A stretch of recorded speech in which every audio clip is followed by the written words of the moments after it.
Chers amis, arrivant au soir de ma vie, je tenais à vous dire l'immense gratitude qui monte en moi. Rien ne me prédisposait à vivre la grande aventure culturelle de ma ville d'Avignon. Créateur par essence, vous m'avez amené sur des rivages nouveaux, dont je ne soupçonnais même pas l'existence. N'êtes-vous pas de ces funambules dont la marche périlleuse n'est autre qu'une chute dans l'abîme sans cesse rattrapé? Vous qui, tels de vrais mystiques, jouez tout votre être dans chacune de vos créations. Vous avez intensifié mon ministère.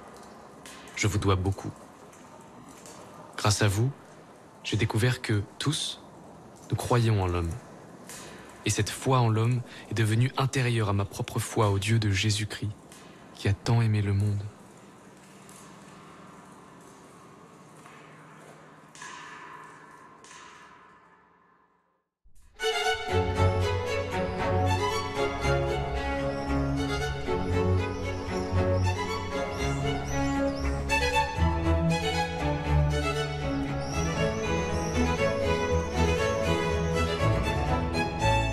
Voilà 4 ans maintenant que le Père Chave, fondateur de notre radio, homme de rencontre et de communication, nous a quittés.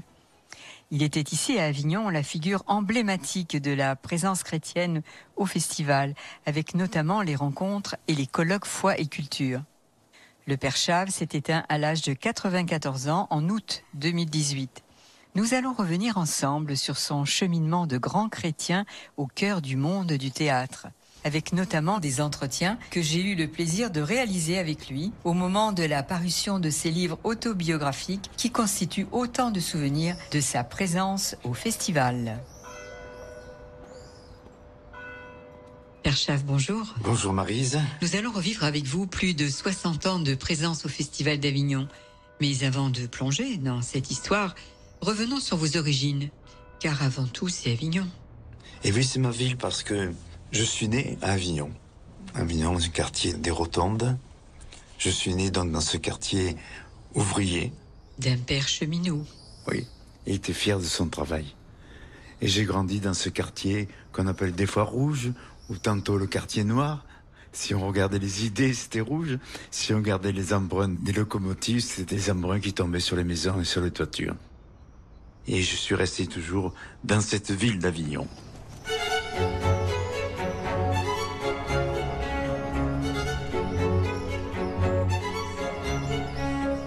J'étais ordonné à la cathédrale Notre-Dame-des-Dons, cette belle cathédrale.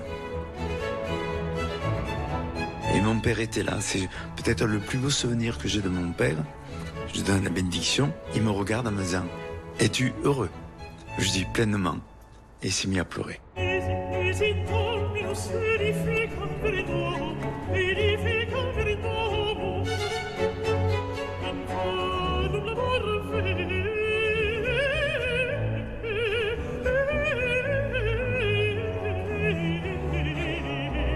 J'ai jamais eu la tentation d'être prêtre au travail.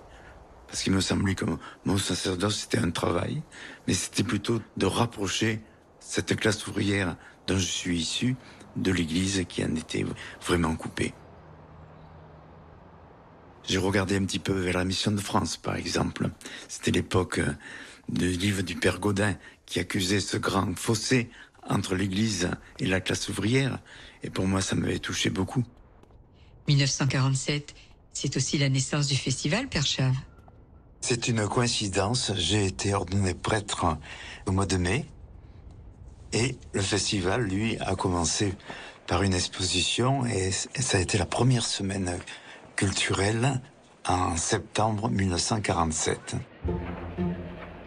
Un jeune metteur en scène, Jean Villard, présente 3 spectacles très novateurs pour l'époque. Comment a-t-il été accueilli ici à Avignon ? Il y avait quand même des divergences, parce que c'était pas évident qu'un festival contemporain, comme Villard le voulait, puisse plaire. On était toujours dans le théâtre, celui qu'on voyait à l'opéra, qui était un théâtre très classique, pour ceux d'une certaine classe. Pour les bourgeois. Pour les bourgeois, voilà, exactement. C'était le mot que je cherchais qui convient. Et alors, peu à peu, ceux qui ont perçu ce qu'était l'homme, Jean Villard, sa droiture, son théâtre, quel comédien, quel metteur en scène, quelle rigueur artistique, rigueur de travail, choix des pièces, toujours incarnées dans l'aujourd'hui. Mais même les classiques prenaient toujours une autre dimension, une dimension d'actualité. Et cela était merveilleux. Seigneur, la joie le tue. Allez, les salves le réveilleront. Feu! Vive le prince de Rambourg! Vive le vainqueur de Fehrbellin!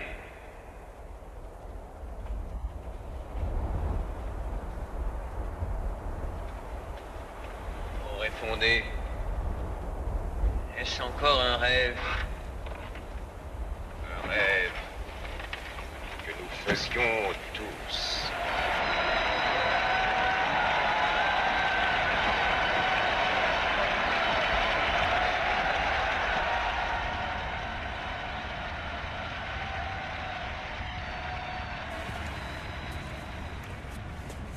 Il ne faut pas oublier qu'à cette époque, on sortait de la guerre.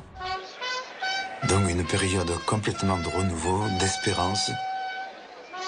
Il fallait reconstruire. On commençait juste à pouvoir manger sans les cartes. Et donc c'était la joie de toutes les découvertes. Et tout était permis d'ailleurs, toutes les ouvertures. C'était la grande fête, quoi. Oh, fils impertinent! As-tu envie de me ruiner?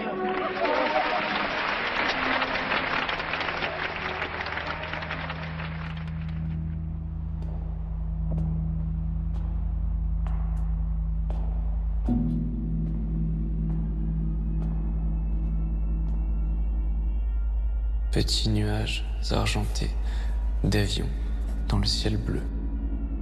Le grand balai sur nos têtes. Un long temps de contemplation et la lente descente des bombes. Le grondement, les explosions, la terre frémissante. Un désastre. Il faut sortir les corps des décombres. Les séminaristes travaillent au déblaiement. Vision d'horreur. Dans un sac, je mets un bras de trop à quelqu'un. Amas de chair et de dizaines de cadavres.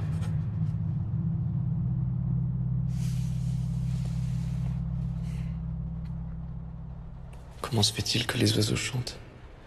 Que le ciel soit encore étoilé? Les hommes sont fous, Seigneur. Faut-il qu'ils soient fous pour déchaîner les guerres?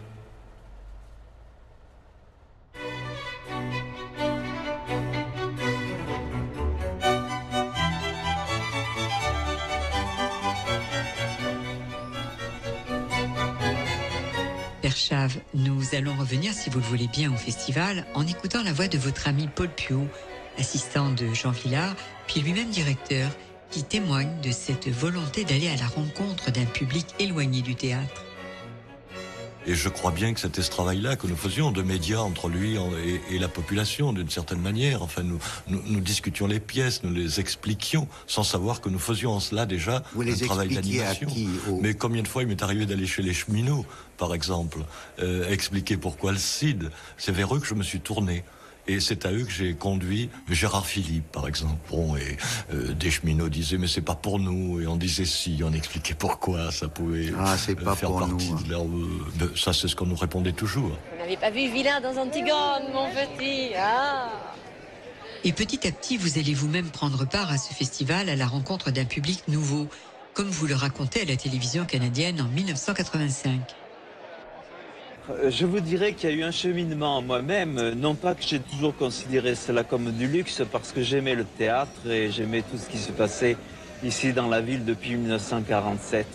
Mais ayant été aumôné du monde ouvrier pendant de très longues années, j'avais moi-même entraîné, j'allais dire, au théâtre, parce que théâtre, ça voulait dire bourgeois. Et ces mêmes hommes, donc, très revendicatifs, très combatifs pour la justice, et je les ai encouragés dans ce sens parce que l'Évangile nous demande de participer à ce combat pour la justice, ont perçu comment la culture est tout un art de vivre et que si nous voulons transformer l'homme dans son cheminement, il faut s'intéresser à toutes ces dimensions de l'homme.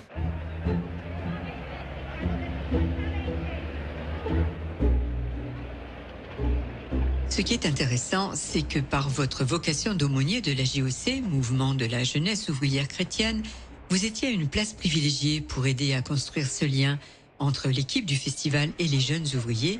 Et vous dites, Père Chave, le dialogue, Oui. c'est déjà là une culture pour tous.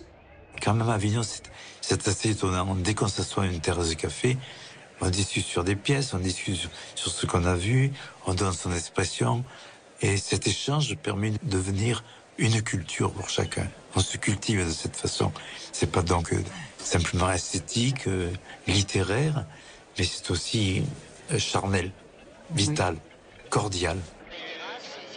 La chance que j'avais, c'était que j'étais près de cette ville. Et donc, immanquablement, les gens me questionnaient, étonnés d'abord, mais aussi très heureux de pouvoir dialoguer sur ce qu'on pensait par rapport à la religion qui était souvent mise en cause. Un prêtre au festival, c'était pas si courant. Oui. Et en 68, le mai 68 avignonnais, c'est tout le festival qui est remis en cause. Et ça a été peut-être l'époque la plus dure, là. Et je dis, les Sorbonnards se sont trompés d'adresse. Ils sont venus à Avignon. Et je me souviens toujours ces débats au verger où ils lançaient des tracts, tout ça, impossible de se parler. Et alors, Paul Piot m'avait encouragé à cette époque en me disant « Continue tes réunions, continue tes rencontres, parce qu'on n'y arrive plus ici. » Et de fait, ça a été très dur pour Villard. Ce ne soit pas naturel. Je demande jamais des gestes non naturels, mais là, en spectre, il peut y en avoir un. Alors je pense que si vous mettez la main d'une certaine façon élégante, ça donne l'impression de choses étranges. Bien, c'est tout ce que j'ai dit tout à l'heure. Dans l'effervescence des années 60, le festival lui aussi se métamorphose. En 1966, précisément, Jean Villard étend sa programmation sur un mois et invite d'autres disciplines comme le cinéma avec Jean-Luc Godard et la danse de Maurice Béjart. Berger, il faut rentrer de là-bas directement. Hein.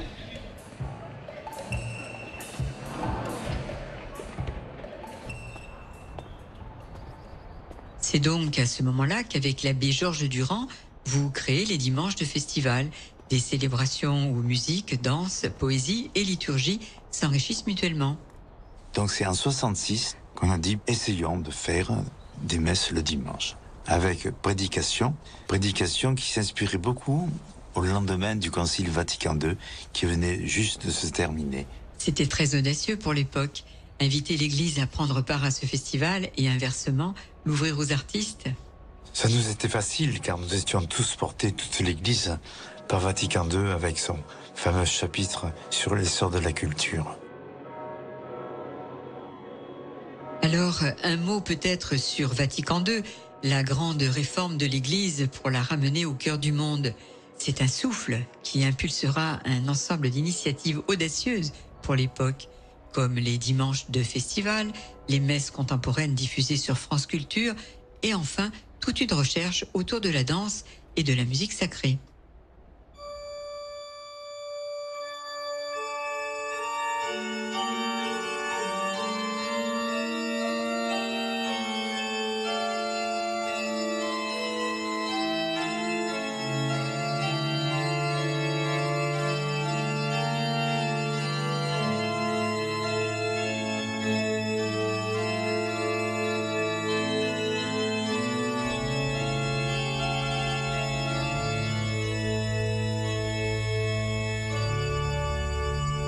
La danse dans une église, forcément chacun peut mettre une image sur ce mot. Je crois surtout lorsqu'on a commencé il y a quelques années à le faire justement à l'occasion du festival, les gens sont venus parfois en curieux ou étonnés, mais quand ils ont vu que c'était des danseurs qui priaient, alors ils ont communié à cette danse. Et je crois que c'est surtout cela qui m'a permis de découvrir comment la danse peut nous aider à rencontrer le plus profond de nos liturgies.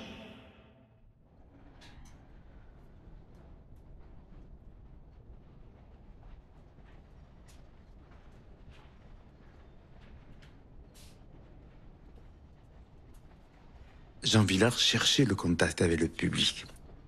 Il a posé la question, mais est-ce que je pourrais rencontrer les chrétiens? Il a vu une affiche, dimanche de festival, et il est venu comme ça, simplement, à une préparation de messe, comme on faisait tous les mardis. Donc on préparait la liturgie, les textes liturgiques, les intentions de prière, les comédiens qu'on pourrait faire venir pour faire les lectures. Et c'est lui qui, sans le vouloir, nous a donné l'idée de créer les rencontres avec les artistes. Avec Jean Vilar, ce fut Antoine Vitesse, ce fut bien entendu George Wilson. Peu à peu, chaque année, depuis 1966, nous rencontrons donc des artistes les mardis. C'était extraordinaire.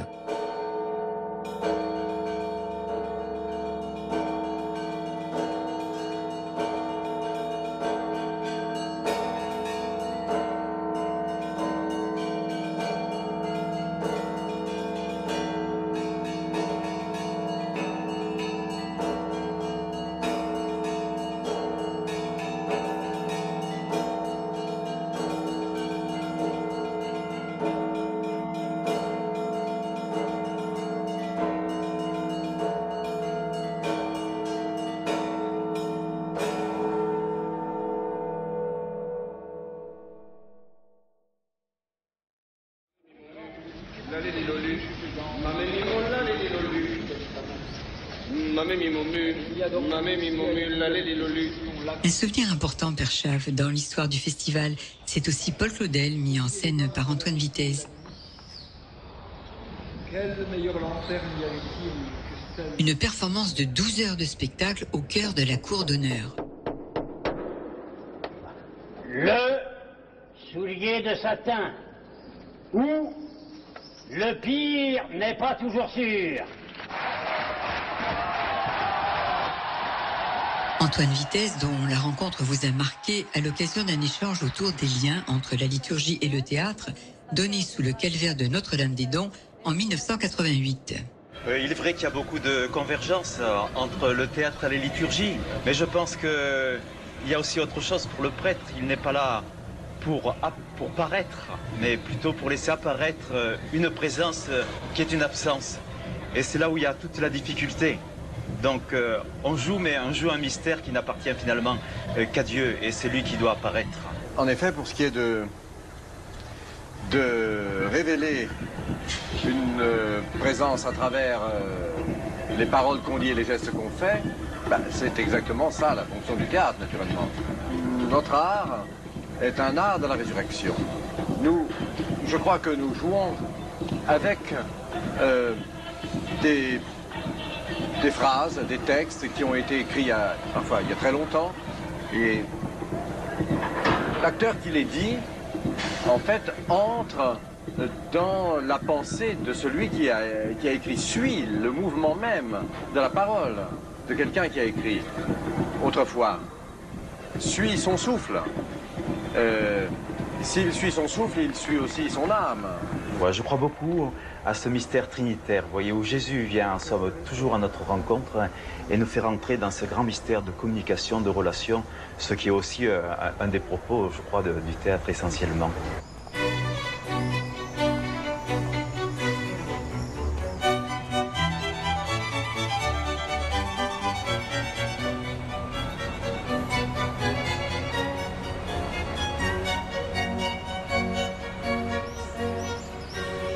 Depuis 1947, le Festival d'Avignon n'a jamais cessé de se développer. Et avec l'arrivée du off, à la fin des années 60, chaque été, ce sont des milliers d'artistes qui envahissent nos rues. Père Chave, qu'est-ce qui vous touche tant dans la figure de l'artiste? L'artiste est un être libre, c'est lui le créateur. Il devine même un petit peu les questions qui se posent. Donc c'est vrai qu'il y a une manière d'être attentif à ce que nous disaient les artistes dans leur expression, qui n'est pas toujours notre langage, mais qui précisément nous apprend aussi à avoir un autre langage. Et vous dites, le mystère de l'homme nous déborde de toutes parts, comme le mystère du Christ. Oui, parce que dans la plupart de ces pièces, tout au moins avignonnaises, c'est l'homme qui est en cause. L'homme avec sa vie en société, l'homme avec ses grandes interrogations. Et avec ses désespoirs aussi. Qu'est-ce que vous dites à ceux qui perdent espoir, Père Chave? Ce que nous croyons, c'est que tous nous serons sauvés dans l'amour. Et lorsque les gens s'aiment, il y a une possibilité de les rencontrer. Il y a toujours quelque chose de bon dans l'homme. si on le laisse jaillir, malgré tout ce qui nous écrase, malgré les ténèbres qui nous entourent.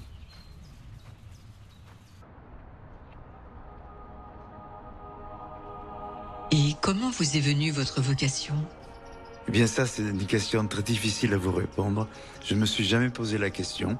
Je ne sais pas pourquoi d'ailleurs. C'était pour moi une évidence d'être prêtre. Vous n'avez jamais eu de doute ? Non, j'ai eu peut-être des moments de difficulté par rapport à l'Église, oui. Société humaine comme toute. Mais chaque fois, je les ai remontés et comme nous sommes des hommes, nous avons besoin de vivre en société et toutes ces sociétés ont leur misère, comme l'Église a ses propres misères.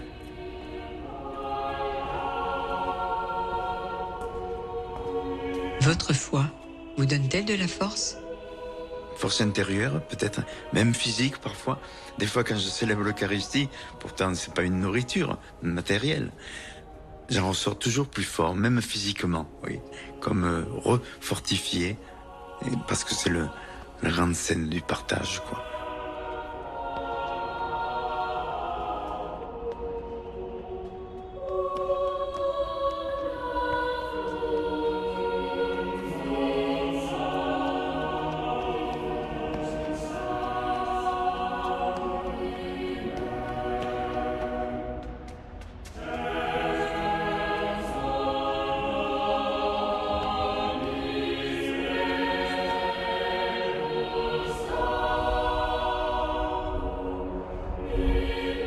Chers amis, comme il est beau, l'homme, quand il ose lancer en pleine lumière ce qu'il est convenu de cacher.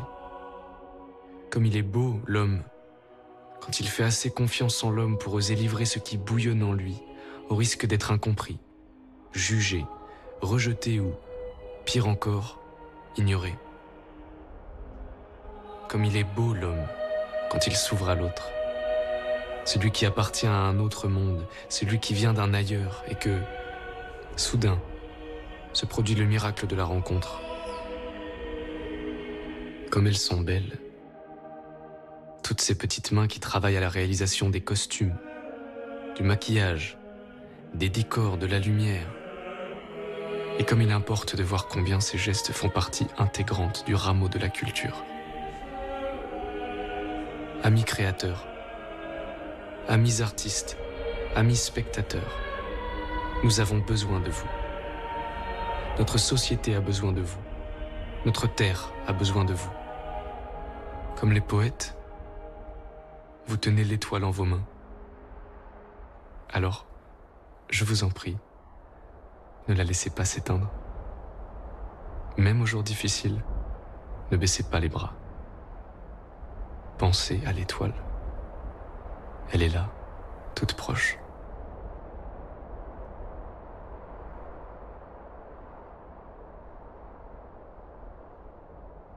Voilà, nous venons d'entendre la lettre du Père Chave dédiée aux artistes et aux amis du théâtre.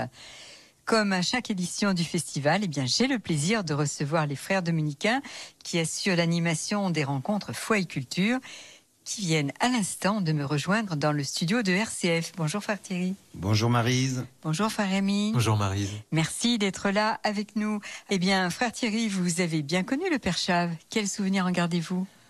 J'aimerais dire peut-être que plus qu'un souvenir, ce serait une image. Quand le Père Chave arrivait dans la cour d'honneur ou au cloître des Célestins ou dans une salle de spectacle, qu'est-ce qu'il donnait à voir ? Eh bien, c'est l'Église qui s'assoit et qui écoute. Et comme un beau fruit du Concile Vatican II, le Père Chave n'a cessé d'être dans cette posture de chrétien dans la cité. Et puis ensuite, avec les rencontres Foi et Culture, c'était l'Église qui entrait en conversation. L'art du dialogue, l'art de l'échange, qu'il a su nous-mêmes nous donner au fur et à mesure des rencontres qu'on a vécues avec lui. Merci frère Thierry pour ce témoignage.